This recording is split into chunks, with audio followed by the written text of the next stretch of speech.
Hello everyone, मैं रवि सिंह आप सभी का बहुत बहुत स्वागत करता हूँ मैं यूट्यूब चैनल पे। जहाँ मैं आपको बताऊंगा क्लास 12th के बायोलॉजी का चैप्टर नंबर 1, जिसमें हम लोग देखेंगे बीजाणु जनन का एक प्रोसेस है क्या, गुरु बीजाणु जनन, मेगास्पोरोजेनेसिस। ठीक है, तो यह कहाँ से आता है? यह जो है मादा जनन अंग मतलब फ्लावर में फीमेल रिप्रोडक्टिव ऑर्गन से क्या होता है, क्या होता है, गुरु बीजाणु का जनन होता है, मतलब निर्माण होता है। तो उसके लिए हमें क्या पहला देखना पड़ेगा, बीजांड की संरचना। ठीक है ना, हमें क्या देखना पड़ेगा, बीजांड की संरचना देखना पड़ेगा। बीजांड की संरचना में हमें क्या दिखेगा, बीजांड काय दिखेगा। क्या दिखेगा, यहाँ बीच में ये बीजांड काय दिख रहा है ना, बीजांड काय रहेगा। इसी बीजांड में क्या होगा, मादा जनन अंग का निर्माण होगा, मतलब मादा युग्मक का निर्माण होगा। ठीक है ना।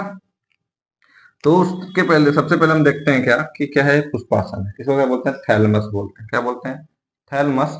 तो थैलमस से ही पुष्प क्या होता है, पुष्प का जो आधार होता है वो क्या होता है, थैलमस ही होता है। ठीक है, थैलमस के बाद क्या है, अपरा है। क्या है, अपरा। इसको क्या बोलते हैं, प्लेसेंटा बोलते हैं ना। तो प्लेसेंटा जो है ना, ह्यूमन बीइंग में जो प्रेग्नेंट लेडीज होती हैं उनमें ना प्लेसेंटा एक पतली सी ट्यूब होती है जिससे बेबी क्या होता है, जुड़ा होता है माँ से। उसके बाद आगे क्या है, बीजांड वृत्त। इसको क्या बोलते हैं, फ्यूनिकल बोलते हैं, या डंठल। ठीक है ना, डंठल टाइप स्ट्रक्चर होता है जो कि क्या करता है, बीजांड को और क्या करता है, पुष्पासन को समझ लीजिए, अपरा को क्या करता है, जोड़ के रखता है। उसके बाद क्या है, यहाँ पे एक स्ट्रक्चर है ऐसा राउंड में छोटा सा भी ना, उसको क्या कहते हैं, नाभिक। क्या बोलते हैं, नाभिक मतलब हाइलम। और फिर ये स्ट्रक्चर जो बीच में दिख रहा है, जहाँ पे क्या होगा, मादा युग्मक का निर्माण होगा, जहाँ पे गुरु बीजाणु का निर्माण होगा, वो क्या है, बीजांड का है। ठीक है, क्या बोलते हैं, न्यूसिलस बोलते हैं। क्या बोलते हैं उसको, न्यूसिलस बोलते हैं। उसके बाद हम देखेंगे निभाग।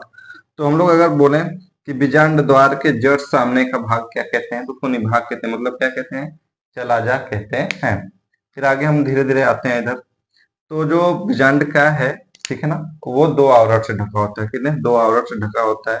एक है वाह अध्यावरण, दूसरा क्या है, अंत अध्यावरण। ठीक है, तो वह अध्यावरण को कहते हैं आउटर इंटेग्यूमेंट कहते हैं, और अंत अध्यावरण को क्या कहते हैं, इनर इंटेग्यूमेंट कहते हैं।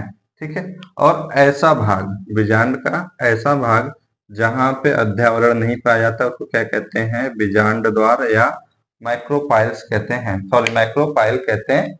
क्या कहते हैं, बीजांड का ऐसा भाग जहां पे वह अध्यावरण नहीं पाया तो उसको क्या कहते हैं, बीजांड द्वार या माइक्रोपाइल कहते हैं। तो ये जो स्ट्रक्चर दिख रहा है ब्लू कलर से मैंने बनाया है, बीजांड का है। इसी के अंदर क्या होगा, गुरु बीजाणु का निर्माण होगा। ठीक है, और या क्या कहते हैं, मादा युग्मक का निर्माण होगा। और वही प्रक्रिया क्या कही जाएगी, गुरु बीजाणु जनन कही जाएगी। ठीक है, तब आप इसका एक स्क्रीनशॉट लीजिए इसके आगे।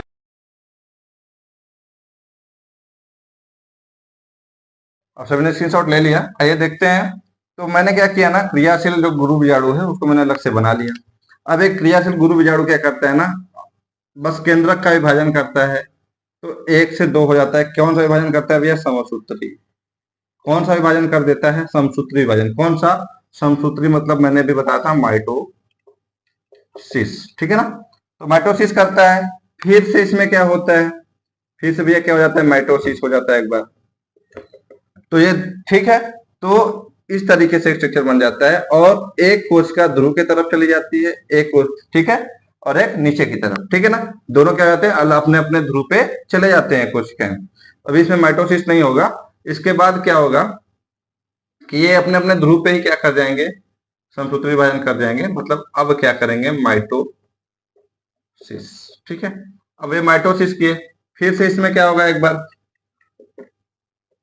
माइटोसिस हुआ, मतलब समसूत्री विभाजन हुआ।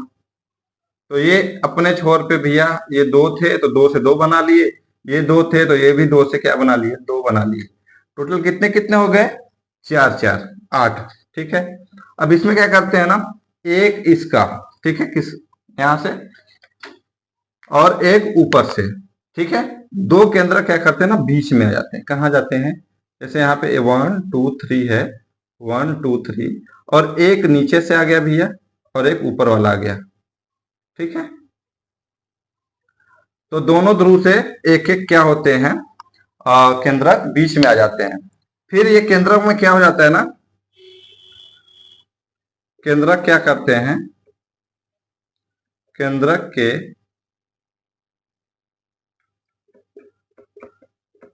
कोशिका द्रव्य का विभाजन हो जाता है। क्या हो जाता है भैया?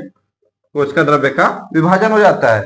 तो जब कोशिका द्रव्य का विभाजन होता है तो जो ये कोशिकाएं हैं ना, वो अपने अपने लिए क्या बना लेती हैं? Cell wall. फिर क्या बन जाता है कोशिकाओं के लिए? Cell wall. ठीक है, क्या बन जाता है? Cell wall. अब इसमें हम लोग देखें तो कुल कितने सेल हैं? 1 2 3 4 5 6 7। कितने हो गए? 7 सेल हो गया। ठीक है, केंद्रक कितने हैं? कितने भैया?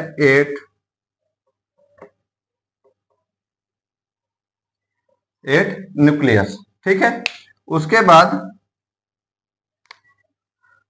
हम लोग क्या देखते हैं कि इस स्ट्रक्चर को, इस संरचना को हम लोग क्या बोलते हैं भैया? भ्रूण कोश बोलते हैं। क्या बोलते हैं?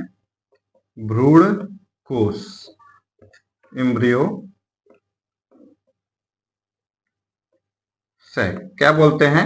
एम्ब्रियो सैक बोलते हैं। ठीक है, अब हम लोग देखेंगे कि भैया इसमें ये तो बन गया, तो अभी एक सेल कहाँ बना हमारा?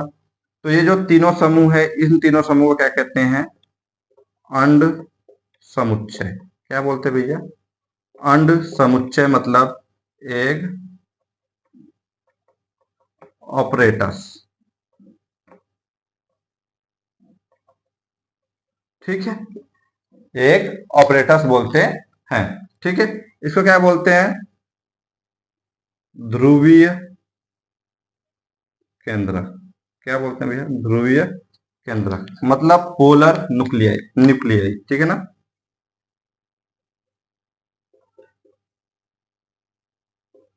ठीक है ना, पोलर न्यूक्लियाई कहते हैं।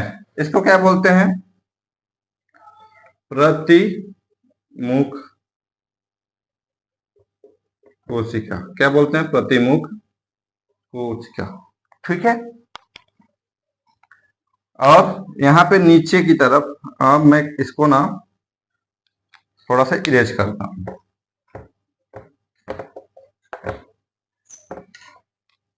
यहाँ पे नीचे में ये दो जो कोशिकाएं हैं, इसको क्या बोलते हैं? सहायक कोशिका। सहायक कोशिका।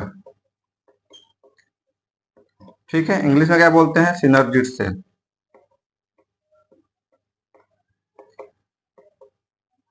ठीक है, इसको जो बीच में है, मैं इसको अलग से ही दिखाता हूं ना। ये थोड़ा सा जो बीच में है ब्लू कलर से मैं दिखा रहा हूं, इसको कहते हैं अंड कोशिका। क्या कहते हैं भैया? अंड कोशिका। यही है क्या? Egg cell. ठीक है ना, मादा युग्मक एग सेल अंड कोशिका है। ठीक है, तो इसमें टोटल मैंने अभी बताया कि कितने भैया? 7 कोशिका है और क्या? 8 केंद्रक है। और ये जो पूरा स्ट्रक्चर है, इसको क्या कहते हैं हम लोग? भ्रूण कोश कहते हैं। क्या कहते हैं? भ्रूण कोश कहते हैं। ठीक है, तो आप सब एक काम करिए, इसका स्क्रीनशॉट लीजिए, फिर मैं इसको फिर से एक बार एक्सप्लेन करता हूँ। सॉरी, यहाँ पे मैंने इसका भी इंग्लिश में भी नहीं लिखा। एंटीपोडल कहते हैं ना, एंटीपीओडीएल। क्या बोलते हैं इसको? एंटीपोडल सेल बोलते हैं। ठीक है, तो हम लोग क्या देखते हैं ना कि एक जो क्रियाशील गुरु बीजाणु था, उसने क्या कर दिया? समसूत्र विभाजन किया, 2 बन गए वो। फिर ये दोनों अपने ध्रुव पे चले गए। ये कहाँ कहाँ चले गए? अपने ध्रुव पे चले गए। उन दो अपने ध्रुव पे जाने के बाद वो लोग क्या कर लिए? फिर से समसूत्र विभाजन किए। फिर ये 1 से 2 हो गया, ये भी 1 से 2 हो गया। उसके बाद फिर क्या हुआ? माइटोसिस किए, ये 2 से 4 हो गए, ये 2 से 4 हो गए। ठीक है ना, संख्या डबल हो गई। उसके बाद क्या हुआ कि कॉर्नर कॉर्नर अपने अपने ध्रुव से एक एक केंद्रक क्या हुए? बीच की तरफ आ गए, सेंटर की तरफ। जब बीच में आ गए तो 2 हो गए यहाँ पे बीच। ये सब क्या किए कि अपने केंद्रक जो थे ना, वो अपने कोशिका द्रव्य में विभाजन कर लिए। जब उनके कोशिका द्रव्य में विभाजन हो गया तो वहां पे क्या बन गया? Cell wall. और जब सेल वॉल बन गया तो हम देख रहे हैं कि कुल कितनी कोशिका दिख रही है हमको? 7 कोशिका दिख रही है। देखिए, 1 2 3 3 6 और 1 7। 7 कोशिका दिख रही है। ये पूरी एक सेल है। इसमें कितने केंद्रक हैं? 2। तो ध्रुवीय केंद्रक, पोलर न्यूक्लियाई कहते हैं, मतलब ये कहाँ पे? ध्रुव एकदम केंद्रक पे है। ठीक है, और ऊपर की जो कोशिकाएं उसको प्रतिमुख कोशिका कहते हैं, मतलब ये चलाजा की तरफ कोशिकाएं रहेंगी, ठीक है ना, निभाग की तरफ, तो इसको क्या कहते हैं, प्रतिमुख कोशिका, मतलब एंटीपोडल सेल कहते हैं। और नीचे की जो तीनों की कोशिकाएं उनका जो ग्रुप होता है उसको क्या कहते हैं, अंड समुच्चय, मतलब एग ऑपरेटस कहते हैं। और जो बीच में मैंने एक कोशिका दिखाई अलग से, वो क्या है, अंड कोशिका है। और नीचे सहायक कोशिका मतलब सिनर्जिड सेल है। इसके बारे में मैं आपको जब ये निषेचन होगा तो उस समय पता चल जाएगा कि ये सहायक कोशिका निषेचन के समय किस प्रकार से हेल्प करती हैं, ठीक है। और जो 7 के कोशिका और 8 केंद्रक का जो है स्ट्रक्चर, मतलब ये स्ट्रक्चर जो है उसी को हम लोग क्या कहते हैं, भ्रूण कोश कहते हैं। क्या कहते हैं, भ्रूण कोश कहते हैं, ठीक है। पोलर न्यूक्लियाई मतलब ध्रुवीय केंद्रक, इसको कहते हैं द्वितीयक कोशिका केंद्रक, ठीक है ना। दो कोशिका, सॉरी, हाँ, दो केंद्रक की एक कोशिका, द्वितीय केंद्रक कोशिका कहते हैं, मतलब दो केंद्रक है एक ही कोशिका के अंदर, मतलब एक कोशिका क्या कर रही है, दो केंद्रक को हमने पास एकत्रित करके रखी हुई है, ठीक है। तो इस तरीके से हमने क्या देखा कि गुरु बीजाणु मतलब हम लोग क्या देखना चाहते थे कि एग सेल मतलब मादा युग्मक का निर्माण किस तरीके से हो रहा है, ठीक है। तो यहाँ पे मादा युग्मक का निर्माण हो गया, पिछले वीडियो में मैंने बताया था वहां पे नर युग्मक का निर्माण हुआ था, ठीक है ना, माइक्रोस्पोर का, ठीक है ना, लघु बीजाणु का निर्माण हुआ था। यहाँ पे क्या हो गया, एक सेल। अब अगला जो टॉपिक रहेगा वो क्या रहेगा, हमारा पॉलिनेशन रहेगा, ठीक है ना। तो आप सब इसका स्क्रीनशॉट ले लीजिए, और वीडियो अगर अच्छा लगा हो तो लाइक करिएगा, और इस वीडियो को शेयर करके चैनल को सब्सक्राइब करिएगा। सभी का बहुत बहुत धन्यवाद।